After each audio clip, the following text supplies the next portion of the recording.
Hey. Would you like your team to shoot more? Yeah, I think sounds like a good idea. I have. I think if you don't shoot, it's difficult to score goals. Definitely, if you take that approach. I'm also of the belief that I think you should play the chance big, but of course, if you are in balance outside the box, I think you should shoot. Yeah. There's this stat that in the last 4 or 5 games, the team hasn't had a shot on target in the first half. And I've noticed watching Tottenham, I don't watch them as much as you, so you might tell me wrong. I don't see them shooting outside the box very much. They tend to run across the box and lay it off. And whereas, sometimes you just have a go and you can get lucky. Is it when you're in this kind of period, would it be better to take a bit more of a chance, do you think? Yeah, I think it's always a combination of different factors that is affecting each other. I definitely think when the ball drops on the edge of the box, you should shoot, and we're ending in areas around the box, you should shoot. And we, as I said a few times, I think we're working very hard on our phase 2 and our phase 3, how we get into the right positions and how we get enough play and run movement on the side to produce the breakthroughs and penetrations. And the better we do that, the more we'll do that, the more we'll end in those situations, the more we'll get good opportunities to shoot. Have you encouraged the players to shoot more at all? No, I haven't. I think it's. I encourage them to do everything we can to create more chances and score some goals. You can encourage them to shoot, but I'm pretty sure players also feel naturally if we're in a good position, you shoot. Yeah, hi Tom. Day to day, what are the biggest differences between managing Tottenham and managing Brentford? I think the biggest difference, obviously now is the amount of games. I think that's the biggest thing. The short turnaround. Now, of course, as I said, I experienced during COVID, we had 21 games in a row. There was Saturday, Tuesday, Saturday, Wednesday, and so on. But of course, we had two spells of 2-2-2 with a lot of traveling. That's heavy, and also the ability to think and how can you say, nail the messages, nail the team, nail all those bits. While you try to create a team that should be more and more in sync, where you maybe it's not that easy. You also need to rotate a bit, and you need to do those things. That's the challenge. And then I think that's the biggest thing. I was going to say, there have been a lot of changes in terms of the line-up and the formation in the first 3 months, and I guess you're still finding the right formulas. But how do you balance that with trying to find kind of fluency and combinations as well? Yeah, I think it's fair to say that I don't even know how many games we played, around 20 I think in total or something like that. I think we played 2 with a back 3, which was 2 different games, and then we played 2 where you can say we played with 2 strikers, and then the 2 and one of them was PSG away, which is still like a special mission kind of thing. And the rest has been a variation of 4-2-3-1 with either a wing or midfield on the side, or so the same bit. I think that's one bit. And then, as I said,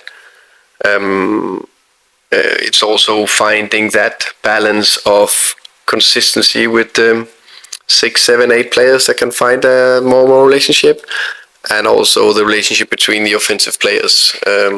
While you still need to do some kind of rotation, and that just make it a bigger challenge. And there's no excuse; it's just the way it is. Just in terms of the sort of pressure and expectation, I think it's said a lot that Brentford could lose, 3 or 4 games, and no one would notice.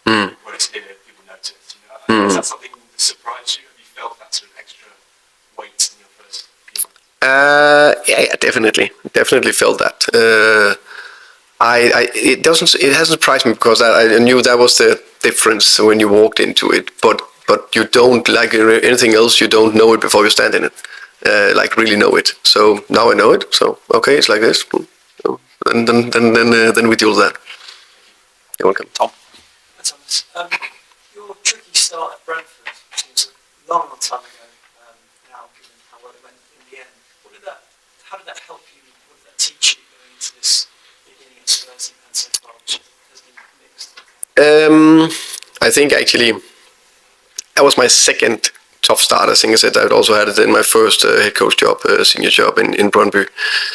I think both experiences showed me the more you can stick to your principles, processes, structure, to what you believe in, and constantly, how can you say, try to add the layers you want to add to the squad in terms of culture, behavior, the way you want to play, finding the right formula, all that. You just need to keep doing that.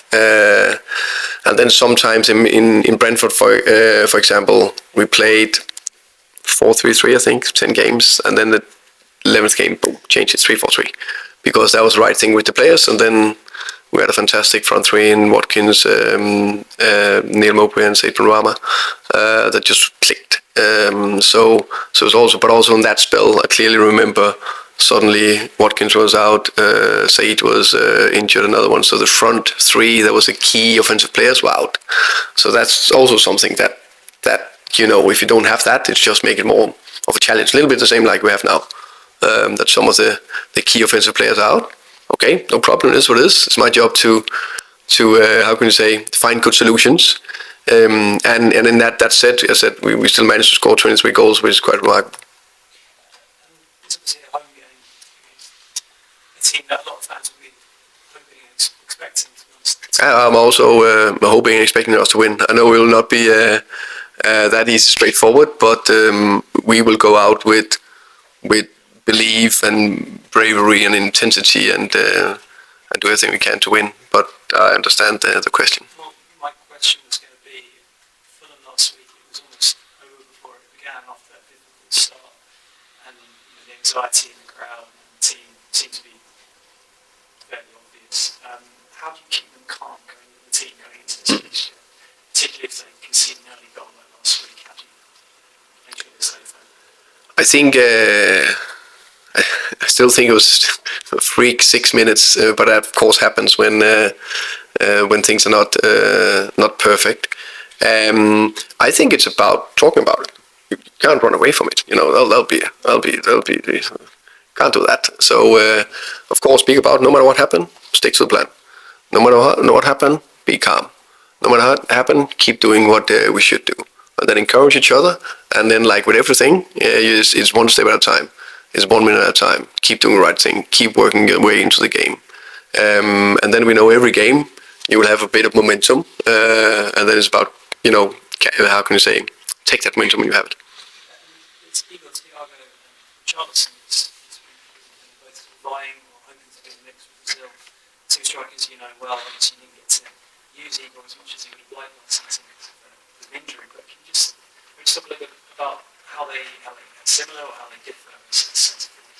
I think two good players. For Richie, he's in form right now with goals, and I also think he, touch wood, never been at this fit the last 3 years. I think that's also another big credit to the medical and performance department and what we do. I think he's very good in the box. I think he when he has his highest level and confidence, I think his link-up play and hold-up play is very good. And I think he's difficult to play against in general. Thiago, both of them are good pressing players. Thiago, both of them actually very good in the air in terms of heading abilities. Thiago got a bit more physicality. His hold-up play and is good, but maybe not as good as Richie right now. He's a little bit younger, but two players with strong mentality. Just lastly, you mentioned earlier about the left wing position and how no one right now is completely sort of nailing down that position. January's just around the corner. Is there any chance that particular position could be something? I think we look at not every position, but we're prepared in every position to see if there is something we can do to improve the squad. I think we always will look into that. Right now, I'm just focused on do everything we can to find the one that can take the next step. Plus, we always need more than one that do it to help the team, because there's starters and there's finishers. Welcome. Thomas, the other day you were talking about Brentford and your previous clubs. You tried to build consistency, competitiveness and culture. The other night against Spurs, I think, against Newcastle, I think Spurs showed a bit of the competitiveness side of it, but the other two, maybe not so much. Is that something you're still working on? How long do you think that might take? Was it culture and Consistency? Yeah. Definitely. I think, again, as I said, I think there is a good foundation. It's not like it's ground zero. I think there's a very good foundation on the culture. I think the players are very good people. They want the best. They care about each other. And how can we build that better and better to have that? We say winning mentality. What is winning mentality? But also that it's every game, it's every minute of every game. It's 3 times a week where you need to be very competitive. That kind of culture, dealing with setbacks, dealing with where we want to build something, and then the consistency. That's the next bit we try to build in performances, of course, but there's also players that consistently can play with the physical load, the mental load, 3 days a week, and performing, and that's the next challenge. And just on Xavi, obviously at Brentford, you had Damsgaard, who was a really important part of your team's playmaker. Do you see Xavi as somebody who could fill that same role at Spurs, really make a difference in creating chances? Yeah, definitely. It's one of the reasons why we got him here. I think he got a very big potential. Yeah, to be that a playmaker. How can you say? Creator, but also finisher. I think he got a very good finish and very good at scoring goals and arriving in the right areas. And I'm a big believer that he'll be very good for us. But it is like with anything we like it to be boom like this to make it work. And sometimes we have a team, or you come into a club where everything's just smooth, everything working, no problem, boom, you step in, even that, you can see you compared with Wirtz at Liverpool, also coming into a champions, and it's not that easy all the time. Other times it take a little bit longer, but as long as the player train well, keep the right attitude, keep doing the right thing, and then step by step, we will see him flourish. I'm not in doubt of that. Just because we're always so good to judge them now, but it's probably after a year or two. Oh, how good is he now? Everyone's talking about Damsgaard. It took 2 seasons before he really flourished in the third one. Is it a little bit as well about your relationship with him, as well as his relationship with the rest of the team? How you communicate what you want with him? Yeah, I think it's like, I'm a big believer in terms of trying to create a professional relationship with the players. That's how I work. So it's with the same with Xavi, it's with Matty, with Brandon, with it's all the players. How do we get it working, and also with which players, where do we find the right position for them? So that's a constant development. Is it fair when people say you don't know your best team then? I think it's fair. I think it's fair.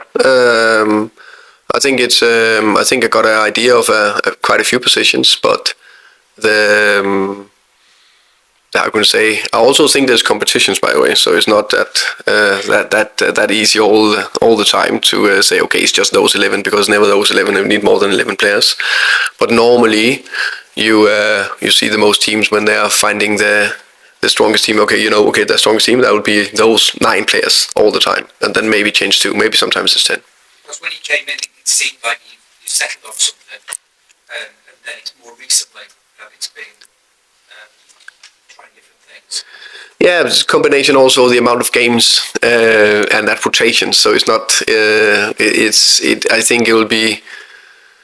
Definitely until, I don't know how long, whatever, for hopefully the rest of the season we're doing very well in the Champions League as well, but we play that many games, there will be rotations, but they hope to be closer and closer. You can see, okay, that is closer to the 9-10 players, that's what we go with.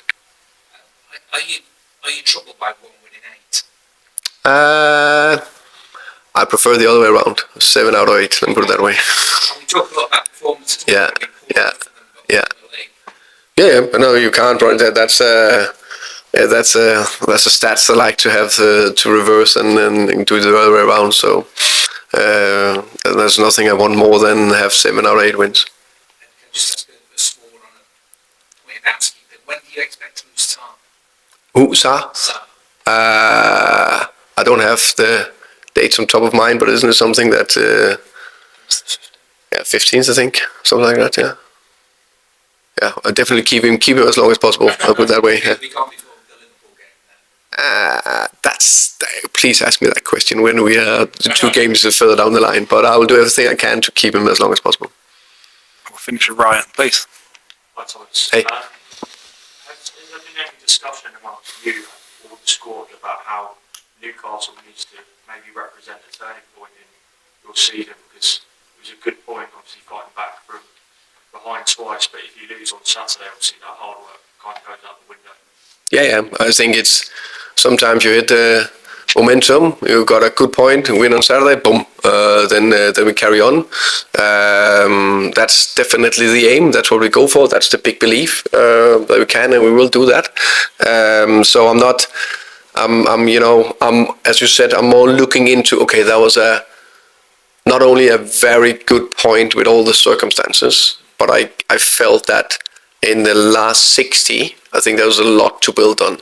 And I felt that the first 30, we put like, okay, a little bit more, okay, we stay in this no matter what happens. And I think also it's fair to say where someone told me that last couple of times we've been up there, we've been down at halftime. So just that is a small win. And that's something we built on. And you stayed at Brentford for 9 years. That's a long way away, but could you see yourself hopefully staying at Spurs for that long? Is that realistic? I think everything is possible. I think you ask me now, 9 years is a long time. But I said from the beginning, every action, everything I do is with 2 pathways. One, need to do everything we can to win tomorrow and the day after tomorrow and the day after that. But everything is taken with the long-term vision. Because if you don't build anything sustainable long-term, I don't believe in you can be a big club or top club. If it's only we survived, one more game, we survived, no. And then there is pragmatic choices along the way, because there is players in form, out of form, injuries, everything that. But bit by bit, we will get closer and closer to a well-oiled engine, impossible to stop. Okay, Welcome. thank you very much. Thank you, guys. Thank you. Thank you, guys. I'll come back on